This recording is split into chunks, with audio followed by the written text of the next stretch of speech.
There's one question that I often get asked, and that is, how do I take super far shots? Whether it's a 350 plus yard shot, 450 plus yard shot, or close to 500 yards. A lot of people are saying, you know, their farthest shot that they take is like 250 yards. Like they won't even take a shot past 300 yards. And that's because they're not confident enough to take that far of a shot. But the question is, how do you take that far of a shot and be confident? Well, I'm going to tell you. So if I had to decide what was the most important factor or the main factor in taking a super far shot, it would be this. You got to go into perks, and you got to get this perk here, the zeroing perk. Once you get that perk, it's going to open up a whole new world as far as taking far shots. First, you're going to unlock the short range perk, and then you'll unlock the long range perk. The short range goes from 0 all the way to 150, and then the long range one will go from 150 out to 300 plus yards. So it's really crucial to be able to have both of these unlocked. The next really important thing that you have to get used to is going to be the scope wobble. Now this is important because even in real life, you're going to have a big wobble. Nobody can just stand still and hold it perfectly still just like a robot. It's just not physically possible. So you got to compensate for the sway. And basically what I'm talking about is when you're on the animal, you're going to kind of rotate in a circular direction. You got to kind of keep in mind what direction you're going every single time. It kind of changes a little bit, but eventually it will start to swing back in the right direction. And once you figure out what direction your sway is, you kind of know which way it's going to go, and you try and compensate for once it hits as close to that spot that you can possibly get without losing your breath. That's when you want to squeeze the trigger. But you also have to know where to hold. In this case here, we're taking a 400 yard shot. We have the 300 Magnum. But even if we zero in for 320 yards, we're still gonna have to compensate for this shot because 400 yards is way further than 320 yards. So if we just held right on the front shoulder, we're actually gonna drop low and probably hit that front leg. So you gotta be able to compensate for bullet drop. That's the next thing we're talking about, is bullet drop. You're gonna have about like a 6-inch bullet drop at 400 yards. So you gotta be able to compensate for that before you take the shot. Another thing that will definitely help you out is if you want to take a far shot, have a different scope. So if you use the Argus scope, you'll be able to take super far shots. I mean, it will be a lot easier as well. So I would definitely recommend, if at all possible, trying to get the Argus scope, because once you get it, you can see just how much difference it's actually going to make. Okay, then the third and final thing for taking a super far shot, if at all possible, you want to try and go prone. Try and go prone. Sometimes it's possible, sometimes it's not. Now, when you go prone, you always want to go forward first, and then back up just a little bit. That way you don't hit the ground. And when you do that, you should be setting pretty good. So in this case here, we're still looking at 400 yards. We're going to want to hold it right on top of the lung. Basically, right where the lung meets the shoulder blade, meets the spine, is where we want to be able to take the shot.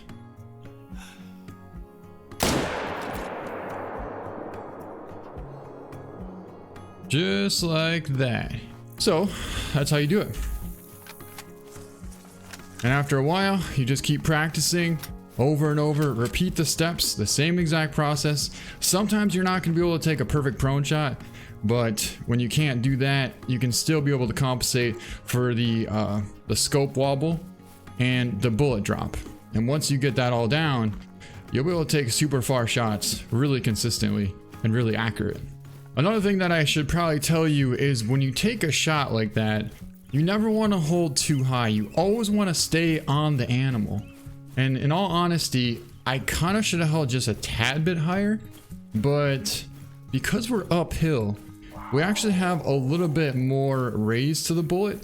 So in that case, you want to kind of hold a little bit lower than what you normally would have. So normally I would have wanted to held like right on the spine, but in this case, we were kind of on top of the lung, which it worked out pretty well, as you could see, because he didn't go anywhere. All right, so let's take a look and see how we did for our 400 plus yard shot on this nice male black bear. You really couldn't make a better shot than that. You really couldn't. So we took him at 413 yards, and caught the top of the heart and double lung. But you can see where we were trying to aim for. I was trying to ideally aim for right here, right where the shoulder blade meets the top of the lung, meets the spine, right? But I actually aimed for here because we were up on a hill. And you can see the angle from the bullet trajectory that we were pretty high up on that hill. So we didn't want to hold quite as high as we normally would have. Normally, if we were flat, I would have held right here. But because we're up on the hill, I held right here. And we still got like a 6-inch drop, but it ended up being a perfect drop. And we smoked this nice black bear. Now, another thing that I want to really try and stress to you is when you're trying to compensate for the scope wobble, you got to think of it as kind of like, I don't know if you guys ever played shuffleboard or not, but it's basically where you have like this hockey puck and this stick, and you got to push the hockey puck as close to kind of like the first 10 ring that you can get. You don't want it to go too far, but you want to time it so it just barely touches that spot and then stops right there. So you got to kind of try and compensate the scope wobble for that. So you want to squeeze the trigger right before it gets to the spot that you want it to be able to take the shot. You don't want to squeeze it right when it hits that spot. You want to squeeze it just barely before. So that's kind of what you got to try and do. So in this case here, we're looking at about 420 yards. Now it's very difficult for one, because he's in the brush. And for two, because we're actually in a tree stand right now. That's going to make it even more difficult. We want to hold it basically right on the spine. Right on that spine.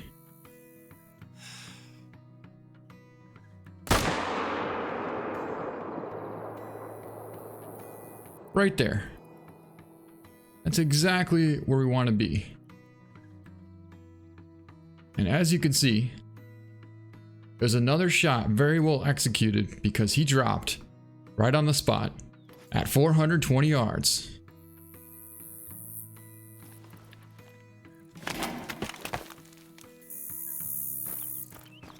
So let's go have a look.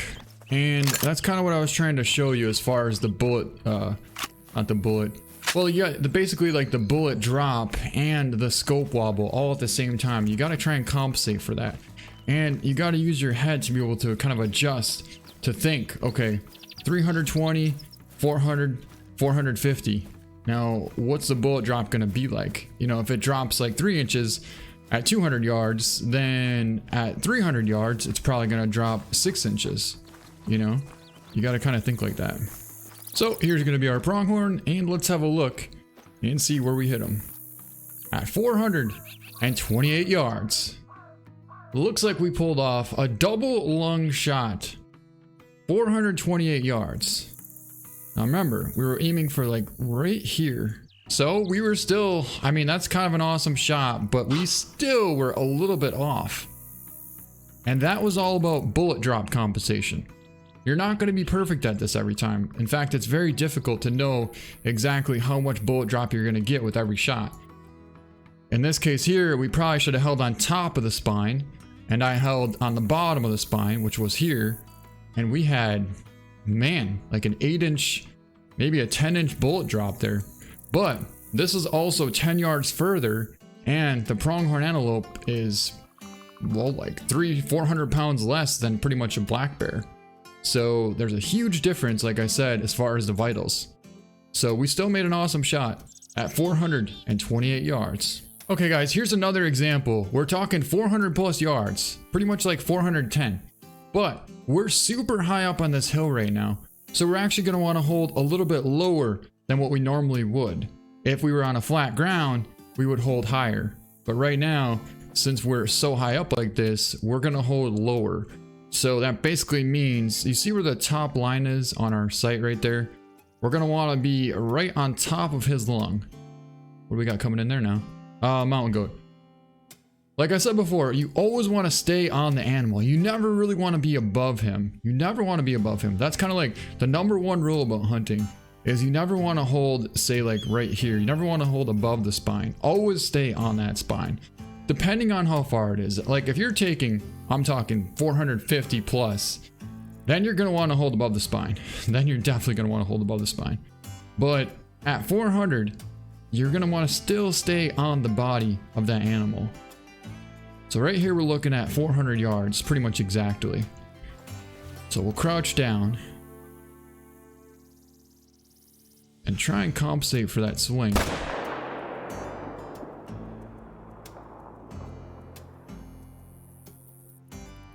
Just like that. A perfect shot. Now you might think we might have been a little bit too low. And again, it's because we're so high up on this hill that we kind of need to be a little bit more towards the center or the middle part of the lung. Now, if you're trying to take a running shot, you're going to want to hold high and in front of him. You basically want to shoot the direction that he's going to go next.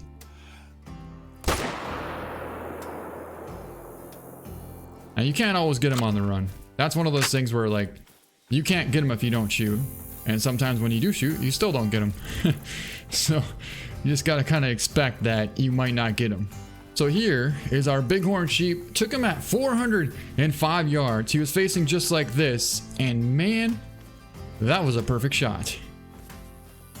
In all honesty, if we had more penetration, that would have been a double lung heart shot right there.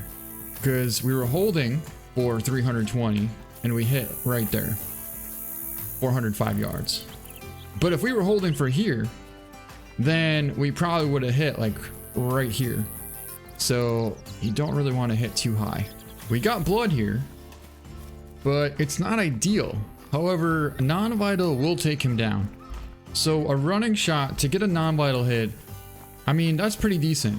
You got to be happy with that sometimes. You're not always going to get like a perfect running lung or a running heart shot. In fact, those are super rare. So if you can get a non-vital hit on the run, you're doing pretty all right. Yep, running shot at 350 yards. And we kind of went for like a Texas heart shot there, it looks like. But that's not bad. That's really not bad. Now, when you spot a nice buck somewhere way off in the distance like this, you don't always want to just pull up and take the shot. You kind of want to try and figure out what direction he's going. And you want to see if you can't figure out a spot to be able to take the shot. Find like an opening like this, and then try and shift over to that opening. Get there quickly, and that way, by the time he comes to that opening, you'll be ready. Just like that.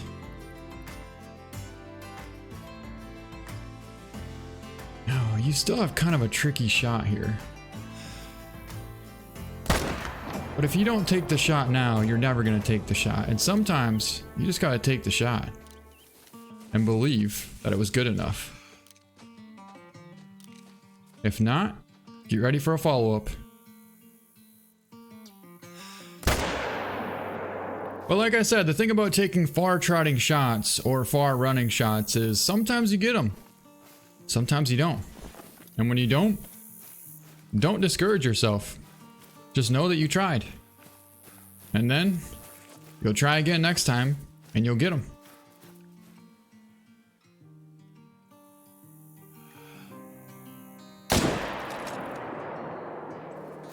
But no matter what, never stop trying. Man, we got robbed. I thought that was going to be a gold. 19, we were off by 0.2. Just like I said, don't give up. If you mess up one shot, that doesn't mean that you're going to mess up all of your shots. So try and regain your confidence, get set up on the next one, and get ready, follow all the steps again, and make it happen. I don't necessarily recommend taking like a trotting shot exactly, but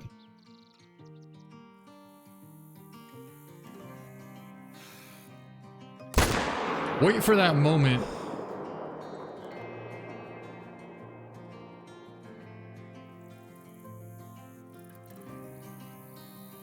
Sometimes that's what they give you, you know? And you gotta be ready to take that shot and make it count, because sometimes you can do just that.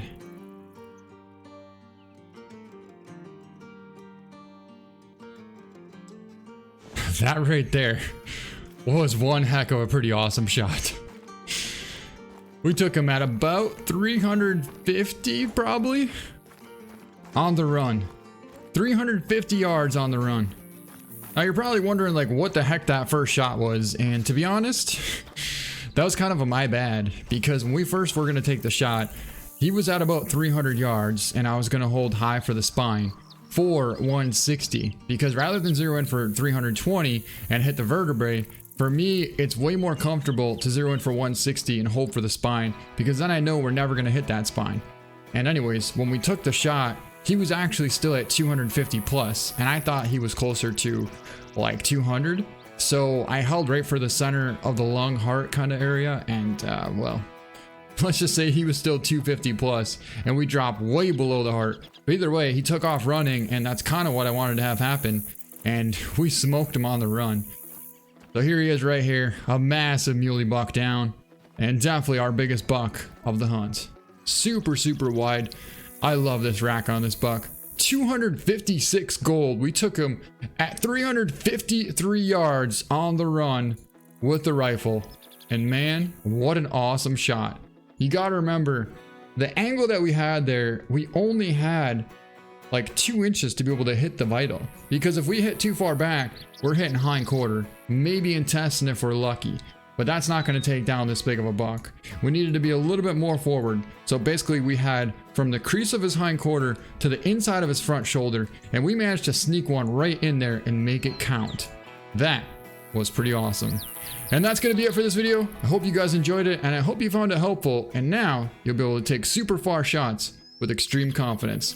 But that's going to be it. Thank you so much for watching, and we'll see you next time. Oh yeah, one more thing. I thought it was pretty funny, but well, a lot of you guys might find it pretty funny too. So the Hunter DD33 went on a date yesterday with a full-out vegan, and I'm eating chicken pasta right in front of her, and she's vegan. Now I didn't know this obviously when I met her, but then as we started talking, I was about to order some food, and she said that she wanted to share, so we were both going to order something separate and share. And then I ordered something, and she's like, "Oh, I'm vegan."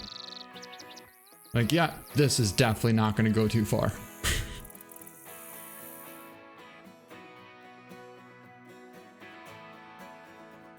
But hey, she was hot though.